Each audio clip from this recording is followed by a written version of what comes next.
الحمدللہ ہمارے اس درس میں 3 صورتیں مکمل ہو گئی ہیں۔ یہ چوتھی صورت ہے قرآن کریم کی ترتیب مصحف کے اعتبار سے، اور ترتیب نزول کے اعتبار سے سورہ نساء 100ویں نمبر پر ہے۔ مصحف میں جو ترتیب ہے آیات کی، صورتوں کی، اس میں تو یہ چوتھے نمبر پر ہے، لیکن نزول کے اعتبار سے یہ 100ویں نمبر پر ہے، یعنی اس سے پہلے 99 وہ صورتیں نازل ہو چکی تھی اور 14 صورتیں اس کے بعد نازل ہوئی ہیں۔ یہ مدنی صورت ہے، مدینہ منورہ میں کچھ حصہ تھوڑی تھوڑی کر کے یہ نازل ہوئی ہے، اور اس صورت کا نام سورہ نساء اسی لیے رکھا گیا ہے کہ اس صورت میں اس کثرت سے عورتوں کے احکام موجود ہیں جو باقی کسی صورت میں اتنی تفصیل سے اور اتنی کثرت سے ذکر نہیں کیے گئے، اس لیے اس صورت کا نام بھی سورہ نساء ہی رکھ دیا گیا کہ اکثر احکام انہی کے ہیں، اور نساء یہ عورتوں کو کہا جاتا ہے، اس کی جمع ہے۔ اچھا جی، اس صورت میں 176 آیات ہیں اور 24 رکوعات ہیں۔ 176 آیات اور 24 رکوعات ہیں، اور اس صورت کی سب سے اہم بات یہ ہے کہ اس صورت میں اللہ تعالیٰ نے بہت اہم ترین احکام کا یہاں پر ذکر فرمایا ہے، جن میں سے اول وہ ہیں جو ہمارے باہمی معاشرے سے تعلق رکھتے ہیں، جیسا کہ میاں بیوی، یتامہ اور مساکین، اعزائے رشتہ دار، اقربا اور ان کے حقوق۔ تو اسی طرح سب سے اہم جو ہماری زندگی کا حصہ ہے وہ اس صورت میں بیان کیا گیا ہے۔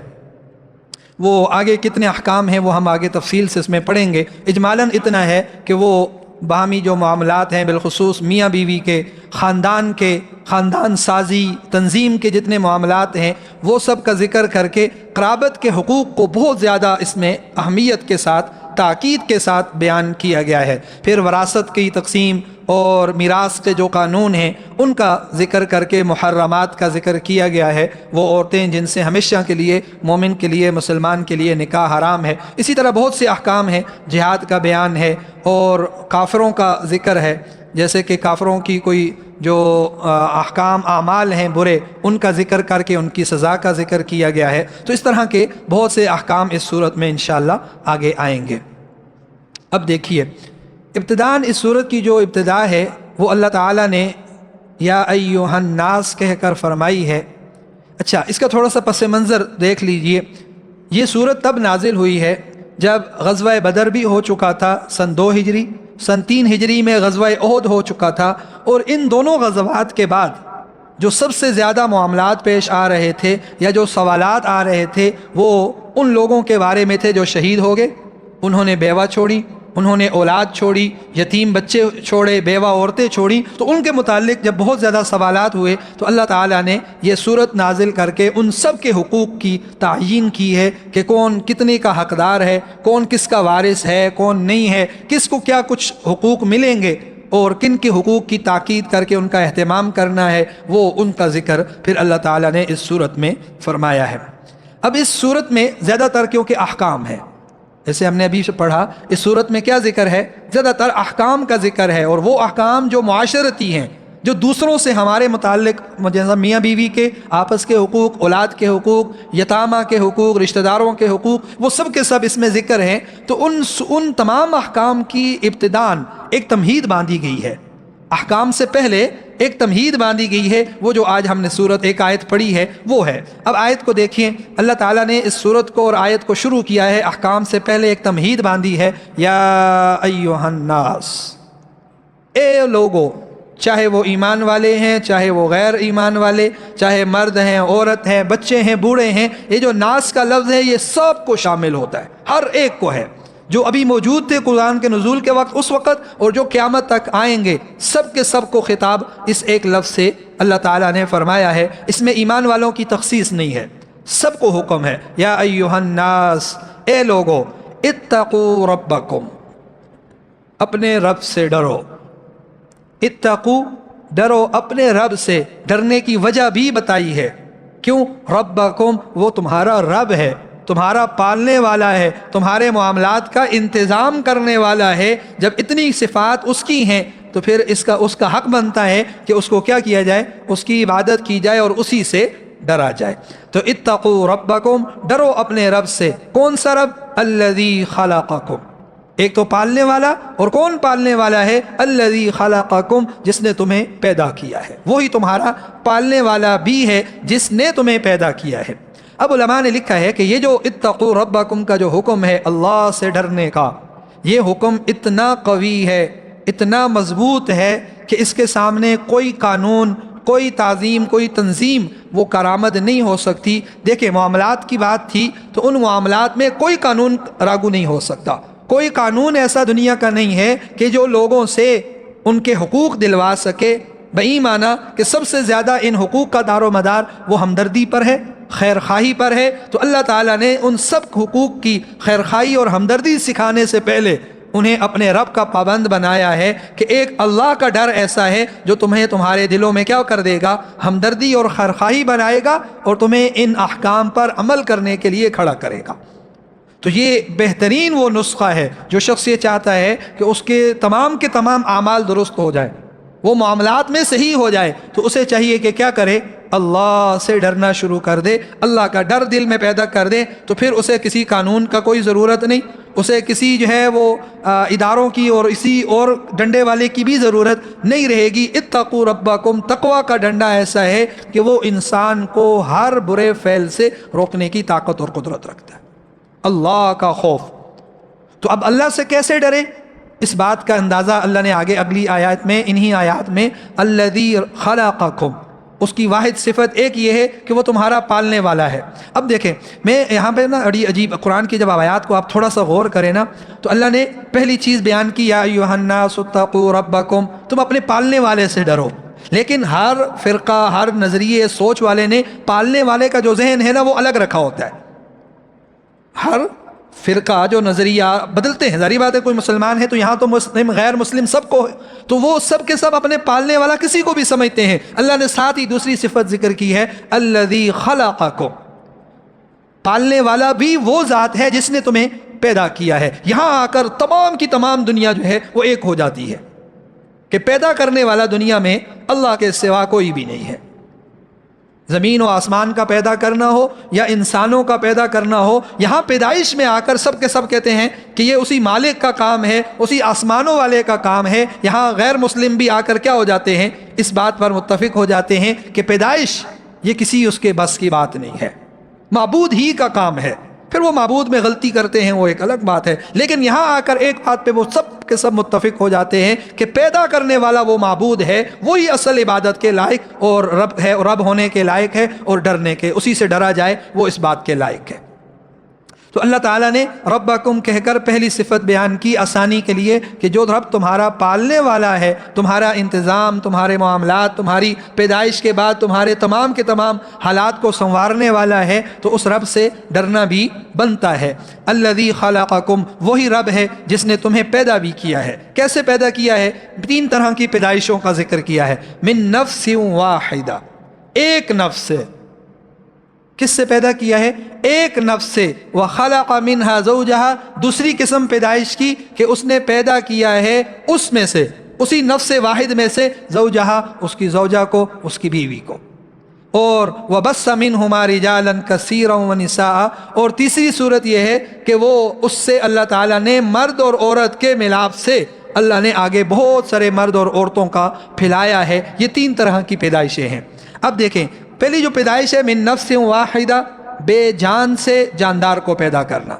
ایک نفس سے نفس کو پیدا کرنا، بے جان سے جاندار کو پیدا کرنا، جیسا کہ حضرت آدم علیہ السلام کو اللہ تعالیٰ نے بے جان مٹی سے اللہ تعالیٰ نے ایک جاندار کو پیدا فرمایا۔ وَخَلَقَ مِنْهَا زَوْجَهَا، پھر اس جاندار سے دوسرے جاندار کو، لیکن عام طریقے کے خلاف، عام روٹین کے خلاف، ایک جن سے، ایک جاندار سے دوسرے جاندار کو پیدا فرمایا، جیسا کہ حضرت آدم علیہ السلام کی پسلی سے اما حوا علیہ السلام کو اللہ تعالیٰ نے پیدا فرمایا۔ اور تیسری شکل پیدائش کی جو عمومی ہے، وَبَثَّ مِنْهُمَا رِجَالًا كَثِيرًا وَنِسَاءً، پھر ایک دو جانداروں سے اللہ نے بہت سے مرد اور عورتیں کثیر تعداد میں پیدا فرمائے ہیں، جو عام روٹین کی ترتیب ہے۔ وَاتَّقُوا اللَّهَ الَّذِي اور ڈرو اس اللہ سے الذی تساءلون بہ، یہ دوبارہ تاکیدی حکم ہے اور ایک الگ طریقے اور صفات کے ساتھ۔ کون سی؟ اللہ سے ڈرو اس اللہ سے الذی تساءلون بہ، جس کا نام لے کر تم ایک دوسرے سے مطالبات کرتے ہو، تم ایک دوسرے سے معاملات کرتے ہو جس ذات کا نام لے کر۔ جیسے ہم کہتے ہیں تجھے اللہ کا واسطہ دیتا ہوں تو یہ کام کر لے، میں تجھے اللہ کو درمیان میں ڈالتے ہوں اس بات میں کہ تم میرا یہ حق ادا کر دو، تو وہ ذات جس کے نام پر تم کیا کرتے ہو، لوگوں سے اپنے حقوق طلب کرتے ہو، اپنے فوائد حاصل کرتے ہو، اس ذات کو،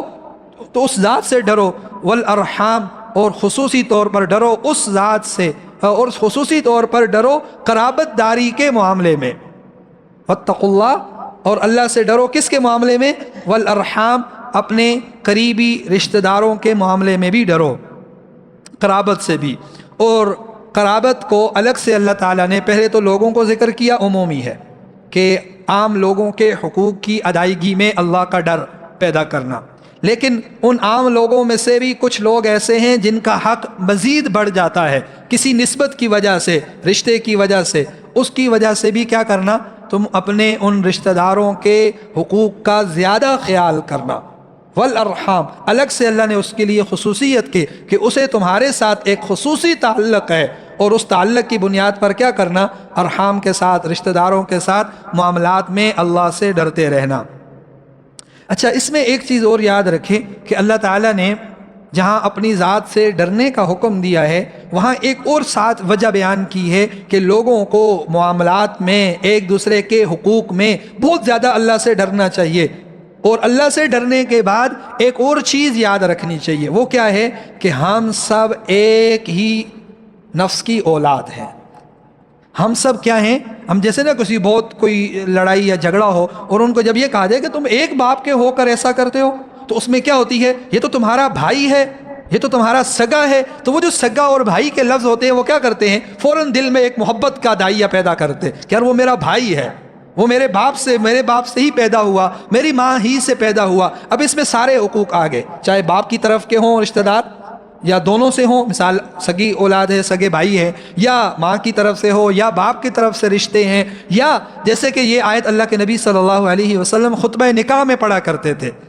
تو وہاں بھی جب تمہارا معاملہ ایک نئے خاندان، نئے عورت کے ساتھ بن رہا ہے، تو اس معاملے میں بھی کیا کرنا، اللہ سے ڈرتے رہنا، اور یہ یاد رکھنا کہ یہ اگرچہ تمہاری بیوی ہے لیکن تم سب کے سب کیا ہو، ایک نفس کے پیدا کردہ ہو، ایک جان سے اللہ نے تمہیں کیا کیا ہے، پیدا فرمایا ہے، حضرت آدم کی سب اولاد ہو، اور اس اولاد ہونے میں تم سب کیا ہو، برادرانہ جو نسبتیں ہیں، جو محبتیں ہیں، ان کے حقدار ہو کہ ایک دوسرے کو کیا کرو، محبت کا اور ہمدردی کا اور آپسی تعلق میں خیر خواہی کا جذبہ وہ تمہارے درمیان ہونا چاہیے۔ تو یہ دو وجہ ہیں، ایک تو اللہ کا ڈر، اور دوسرا اپنی قرابت کا خیال معاملات میں درست رکھنے کے لیے یہ بات دل میں بار بار رکھنا کہ ہم ایک ہی خاندان سے ہیں، ایک ہی باپ کی اولاد ہیں اور ایک ہی ماں کی اولاد ہیں، تو ہم جب ایک ہیں تو پھر ہمیں آپسی معاملات میں ایک دوسرے کا کیا کرنا چاہیے، خوب خیال کرنا چاہیے۔ پہلے یہ تمہید تھی اس آیت میں، اور اس کے بعد پھر احکام شروع ہوں گے، اس کے بعد یتامہ کا، مساکین کا،